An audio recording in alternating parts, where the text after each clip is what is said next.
You keep hearing real estate investors talk about reps, real estate professional status. Your friends mention it at dinner. A podcast makes it sound easy. Instagram makes it sound like everybody should be doing it. And then you look at your own return and you ask, why has my CPA never brought this up? Reps can be powerful, but it's also one of the easiest real estate tax strategy to misunderstand and screw up. Buying a rental is not enough. Getting a cost segregation study is not enough. You have to qualify. So today, I want to explain what reps actually is, who it works for, and the mistakes that can turn a tax strategy into a real IRS problem. My name is Miguel Palma, CPA. I'm a trained tax advisor at Pricewaterhouse and Deloitte with over 30 years of experience. I work with high-income business owners, real estate investors, and executives in high tech that need more than tax preparation. They need tax strategies to cut or minimize their tax. Before 1986, real estate was one of the biggest tax shelters in the country. People bought property, used depreciation losses, and used those losses to offset wages. Congress pushed back and put into place passive activity loss rules. And all they were trying to do is curtail or keep investors that are only investing in properties and not managing the properties from deducting those losses from their active income, business income, or W-2 income. Simple concept. If you're a passive investor, those losses stay passive. But Congress also realized that some investors are actually in the real estate business and they're actively involved and they want to reward that activity. They manage properties, they improve the properties, they manage the tenants, they put together lease contracts, and they're always working. And as long as you're documenting the activities and you exceed the thresholds, you're able to take those passive losses and offset your active income. Again, business income or W-2 income. That is the activity that Congress had in mind. They want to incentivize investors that are actively involved and qualify for reps. Not the person that invested in 2 properties and is merely collecting a check and dealing with the tenants and is not investing a significant number of hours managing the properties. Not the person that wires money into a syndication and waits for a K-1 at the end of the year. That would be a passive investor.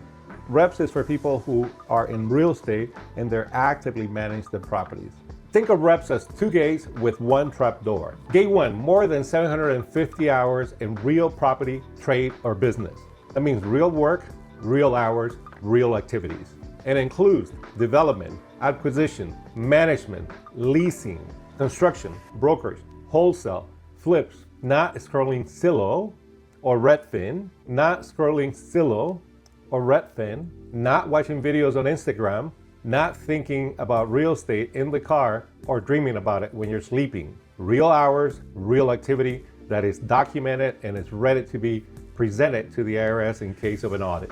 Also, if you're a W-2 employee working on somebody else's real estate business, those hours do not count as real estate activities unless you own 5% of the business. Gate 2, more than half of your working time must be in real estate.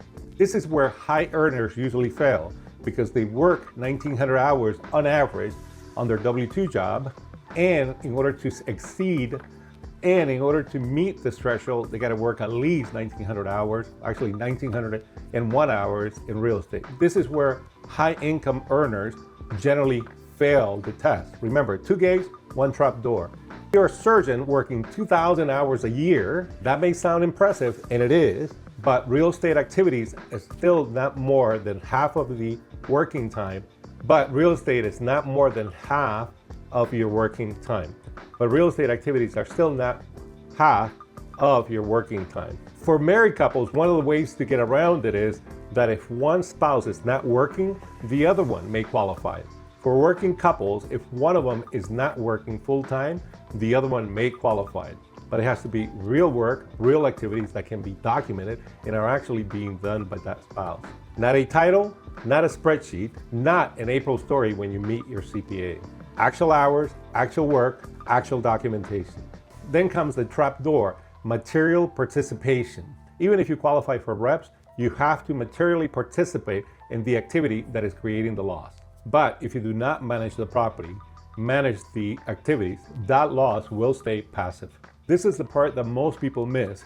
Sometimes the client will come really excited. I bought a property, I paid $1 million, and I went ahead and set up a cost segregation study because I saw that on YouTube. Bonus depreciation can create a huge loss. Absolutely, that is the law. But you still need to qualify for reps. Otherwise, all you're doing is increasing the bucket with passive losses that you can use in the future. This is very important because a lot of people see reps writing off losses, cutting your taxes, getting a cost segregation, but in those videos, they forget to tell you what reps are, what reps is, and what the requirements are. Remember, 2 gates, 1 trap door. Mistake 1, taking advice from a real estate agent. A realtor may know the market. A syndicator may know the deal. A content creator may be very good at getting attention and likes. That does not mean they know passive activity rules. Mistake number 2, creating the log after the year is over. It's always a good idea to create and maintain logs contemporaneously. That is not documentation, that is a guess. You need weekly tracking by property and activity. Mistake 3, confusing ownership with participation. Funding the deal is not enough.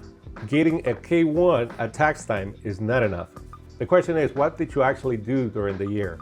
Mistake 4, forcing reps when another strategy may fit better. Sometimes the answer is cost segregation, sometimes it's short-term rental planning, sometimes 1031, sometimes it's restructuring your entity and improving the timing. The best strategy is not the one that sounds impressive, it's the one that your facts can support and that can withstand an IRS audit. First, do not ask, do I own real estate? You already know that. The real question is, do I actually qualify and can I prove it to the IRS? Second, track your hours every week by property and activity. Third, do not assume depreciation losses will help you just because they show up on the return. Fourth, review the strategy before you file, because before filing, you're designing a tax position. After filing, you're defending the same position. And after filing, you're defending one. That is the difference between tax preparation and tax strategy. If you earn over $1 million and you own real estate, it is not a good idea to be guessing on this strategy. There's a link in the description to book a tax assessment with me, not my team. If we can't help you, we'll let you know. But remember, no hype, no pressure. You'll walk away with clarity.